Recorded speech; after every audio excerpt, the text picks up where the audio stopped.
Uma maldição desconhecida veio com o propósito de dar rumo ao seu verdadeiro destino, que foram as águas do rio. Eu sou o Rio Ribeiro e no vídeo de hoje eu vou falar da segunda temporada de Cidade Invisível. E antes de eu começar a falar, não se esqueça de se inscrever no canal e ativar as notificações para receber mais conteúdos.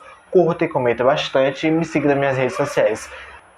Eu devo dizer que eu adorei muito essa segunda temporada em todos os sentidos, porque ela conseguiu explorar muito bem todo o nosso folclore brasileiro e ainda mais fazer uma história literalmente dentro da Amazônia, né, onde literalmente veio a maior parte, né, do que conhecemos da nossa própria mitologia, né, do folclore brasileiro, né, que veio aí dos indígenas. E gente, que demais, sério, eu tô muito encantado porque tem alguns personagens que a gente já conhece, então a gente já entende porque eles estão ali. E a abordagem foi surreal, foi muito boa, achei muito interessante. Dá umas ressalvas, um pouquinho em cada parte, mas ainda assim foi muito boa, muito melhor que a primeira em vários sentidos. E eu amei muito a Matita Pereira porque ela foi um personagem que teve essa dubialidade em todo momento, mas mesmo assim ainda conseguia ter uma melhor abordagem dentre todos os outros. Não que os outros não tenham algo a contextualizar, a falar mais, mas só que não teve aquela coisa de dar um certo foco maior naquelas histórias. A gente também teve da Mula Sem Cabeça, teve, mas ainda é um caso a se pensar porque a própria história em si já é uma problemática, então, mesmo que a gente já conhecendo, mesmo tendo essa abordagem, ainda assim não foi tão surpreendente. A personagem foi surpreendente, mas a história em si só foi mesmo uma forma de adaptar para a nossa verdade que acontece muito aí hoje em dia. E a nossa Caniana, nossa gente, foi uma das personagens mais primorosas. Eu não gostei muito de ela ter sido trabalhada como vilã, mas você entendendo um pouquinho mais a fundo porque aquela personagem faz o que faz e é o que é, e depois, né, toma, dá uma reviravolta e tudo acontece como tem que acontecer. Eu acho que foi uma das histórias mais lindas que a gente pôde acompanhar. E, cara, eu amei muito a série dessa oportunidade de a gente, né, ouvir os diálogos indígenas, que foram para mim uma das coisas maravilhosas, sério. Foi uma oportunidade incrível. Eu poderia ter feito isso na primeira temporada? Poderia, mas a gente releva. Eu não, eu assim, em partes, outros personagens acabaram tendo habilidades de um e de outros, então isso meio que descaracteriza um pouquinho o que de fato é aquela pessoa dentro da própria floresta, até porque aquele senhorzinho, que eu tenho quase certeza que é o pai do mato, teve outras habilidades de outros seres, então, né, fica algo bem conflituoso. E por falar de personagens, eu amei muito a Luna e a Inês, a nossa Cuca. Gente, que relação maravilhosa, sério. Às vezes você não tem nem como não se emocionar, porque a Cuca a gente sempre teve sendo trabalhado como algo ruim, mas não, aqui é algo belo, bonito. Ela cuida, ela protege quem realmente precisa, né? Não essa coisa da distorção. E a cantiga era mais uma forma de acalmar aquelas pessoas para não se precipitarem em determinadas atitudes. Eu achei muito bonito da parte, né, no modo geral, estar explorando ainda mais isso. E, gente, foi tão bonito ver a Cuca trabalhando não só como mentora, mas também como uma segunda mãe, já que a Luna perdeu sua família, né? Então só o pai que ela tem essa esperança de acordar. E foi demais de poder acompanhar a jornada dessas personagens juntas, né? E a Luna literalmente entendendo maior pro seu propósito do que o próprio pai, né? É uma coisa bizarra, mas é coisa de roteiro, né? A gente tem que tentar aceitar o inaceitável, mas enfim. Eu gostei muito também do nosso Eric, né? Porque ele teve um desenvolvimento à parte. Uma coisa que eu não gostei muito foi da questão de trabalhar esse personagem e ao mesmo tempo a negação e a aceitação, já que no final ele conseguiu compreender que ele era algo maior. Então, por que ficar nessa negação toda, sendo que você foi posto à prova de suas habilidades em um momento que praticamente era impossível e você conseguiu se readaptar bem àquele poder que ele consumiu? Gente, isso não faz sentido, sabe? Ter aquela conversa com a Cuca, ele, né, com todas as questões, pra mim não foi algo assim agradável, mas ao longo da temporada você vê esse certo desenvolvimento à parte, você vê essa necessidade, né, de que apesar de agir por instinto, ele tinha um propósito positivo. Foi algo que a gente vai relevando, mas não foi aquela coisa, entendeu? Mas o final dele foi algo belo demais. Foram as coisas mais lindas e minha teoria se confirmou, enfim.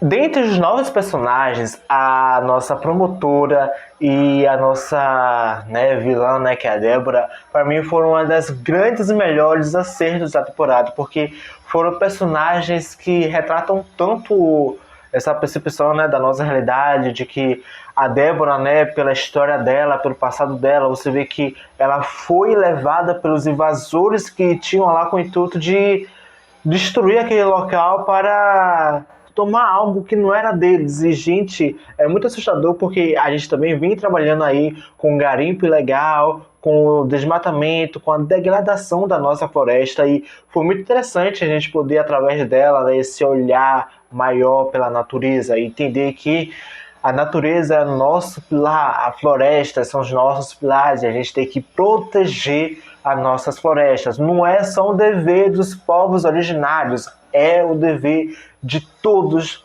proteger o que é nosso, o que é o nosso maior bem. E é isso que é a mensagem que a série traz, né?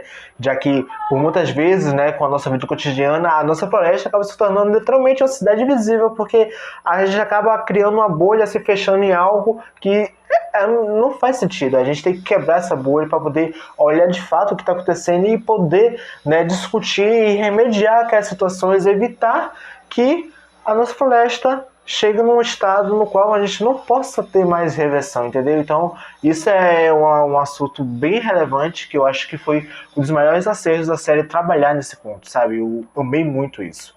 Uma coisa que me deixa muito puto, sabe o que é? É a questão de trabalhar as questões morais e religiosas. Né? A gente vê muito qual é o erro da sociedade, que é o próprio homem, e vê esses homens, né, se comportando de uma forma tipo assim: ah tá, eu fiz, mas a culpa não é minha, é sua, sabe? Não aceitar que ele é o problema, sabe? Isso me revolta muito, porque tem dados momentos, né, em que a mula, né, acaba se relacionando com o padre, né, e acaba sendo aceita de volta pelo marido, e o marido fica sempre, né, subjugando ela, tipo assim, não faz sentido essa coisa, sabe? Tem uma coisa errada ali e a mulher não acorda, ela fica se submetendo a certos comportamentos, né, à parte, sendo que ela nunca precisou estar do lado dele, sabe? Poderia seguir a vida dela. E eu achei muito interessante essa questão da mula sem cabeça, porque foi uma das personagens um tanto complicada de se lidar, mas no final ali, né, na sua jornada ali em partes, foi algo maravilhoso, porque a gente tem uma conversa dela com a Cuca, do qual a gente consegue literalmente entender que o mal que ela tem não é uma maldição, é algo que é dela, faz parte dela, do ser dela, e que se ela conseguir trabalhar, aceitar isso, ela vai conseguir controlar melhor esses poderes e entender de fato qual o real significado de tudo aquilo. Eu achei isso lindo, foi uma das melhores cenas, né? E no final você vê ela literalmente se transformando e tendo controle da sua transformação, né? E se impondo contra aquele cara que estava menosprezando e humilhando ela, sabe? Isso pra mim foi maravilhoso. Depois dessa cena, a gente tem uma questão muito interessante, né, que a gente já viveu, né, em um governo anterior, do qual a gente vê um personagem que se diz cidadão de bem, né, e acaba distorcendo falas da Bíblia, né. A gente vê essa questão política sendo trabalhada, do qual, né, alguns distorcem para se favorecer de algo, sendo que não é completamente assim. Apesar de eu achar que a morte do padre foi algo um tanto desnecessário, mas pelo contexto da história, deu sentido àquela jornada daquele personagem mesmo não valendo de nada. Mas uma coisa que meio que me chateou muito foi a questão de trabalhar, né, um momento muito triste pra mim foi quando a gente vê o nosso senhorzinho, né, que a gente já se apegou, a gente vê ele como se tratando como uma atração de um circo, sabe? Do qual ele tem que usar seus poderes para demonstrar que é possível conseguir tal coisa em determinado lugar. E isso me revolta muito, porque tem muitas questões trabalhadas ali, não só essa questão, né, de tratar o diferente como algo exótico, né, que tem que ser, né, tirado foto, né, isso me chateou muito e ainda mais porque tem muitas coisas além dessa representação que, se a gente for olhar bem, desde os negócios históricos, deixa muito embrulhado de ver que existem pessoas assim, sabe? Enfim.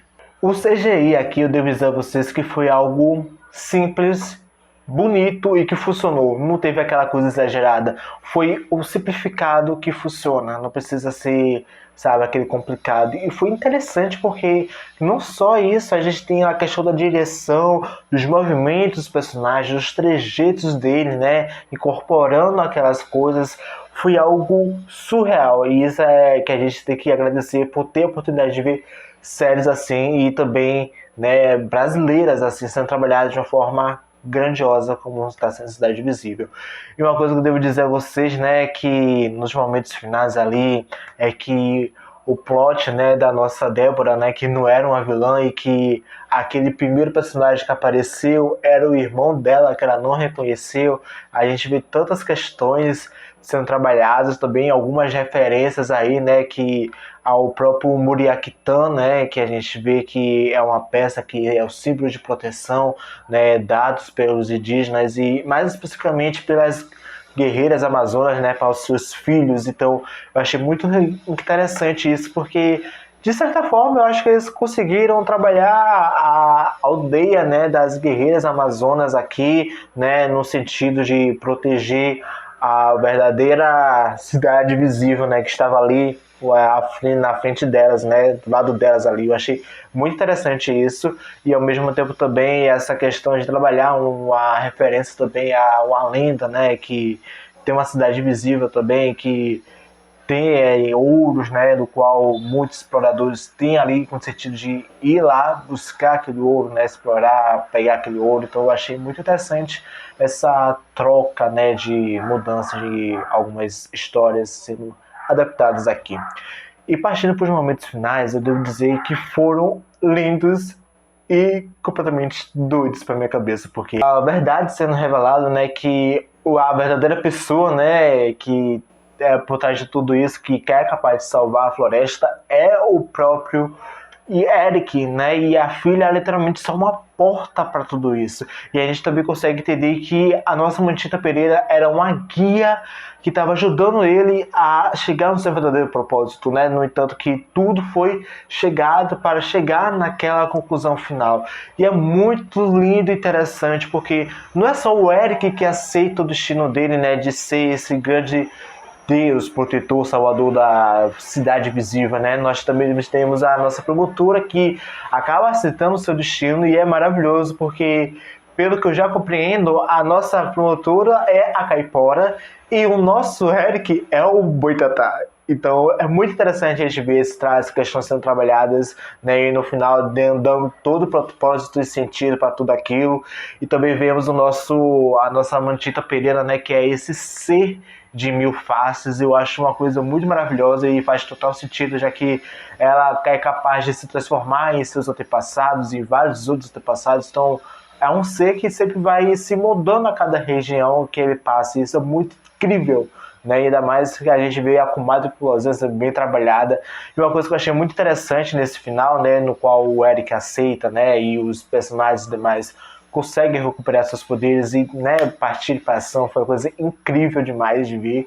E a gente vê a nossa comadre, né, meio que com um desenho na frente, né, da Victoria Regia, né, a Flor, e ela fica bem submersa aqui nessa parte, e a própria Luna também, né, tem essa coisa assim, e é muito interessante porque faz sentido essas habilidades dela, né, como se fosse um espelho d'água, né, onde ela consegue ver tudo à sua volta e se preparar para o pior possivelmente. Eu achei muito incrível e essa relação de despedida foi uma coisa muito bonita, sabe? A nossa caniana, né, entendendo o seu propósito, né, de protetora da floresta e ver o nosso Eric, né, sendo o Boitatá, né, para quem não sabe, o Boitatá é um grande espírito protetor da floresta e, cara, foi muito bonito ver ele se transformando, né, e ver ela e ele conseguindo se olhar e entender o propósito, sabe? Isso aí foi incrível demais. Não só isso, a gente vê que literalmente houve uma punição severa para quem faz mal para a floresta. E cara, as mensagens que a nossa caipora deixa pro final foi uma das coisas mais surreais, incríveis que eu já vi. E gente, eu amei muito o cara se ferrando, mas não só isso, ele recebendo o próprio veneno, né? De que quem faz o mal, colhe o mal. E, cara, foi demais poder ver isso. E ver também a nossa Luna, literalmente, sabe? Lidando bem com a floresta, com o seu amigo, que é o Bento, que eu acho que foi uma das relações mais primorosas que eu já vi. E eles juntos ali, né? Ela usando suas habilidades e brincando ali, né? Com o Saci Pererê, né? Que não é o mesmo, eu tenho pra mim que não é o mesmo que a gente viu lá, porque a série também trouxe outro personagem que tinha as mesmas, né, as mesmo entendimento que o próprio Saci, né, na própria história, até na questão de investimento. Então, deu sentido ali aquele personagem ser o Saci Pererê, né, e a gente vê novamente a Cuca, né, de volta, brincando com ela, cara. Foi demais, eu amei muito esse plot e eu acho que foi um final muito conclusivo, apesar de eu achar que pode vir mais coisas aí, mas acho bem difícil. Então, é só aceitar esse segundo episódio e seguir em frente. Eu espero muito que vocês tenham gostado desse vídeo. Não esqueça de se inscrever no canal e ativar as notificações para receber mais conteúdos. Curta e comenta bastante e me siga nas minhas redes sociais. E até a próxima, gente. Tchau!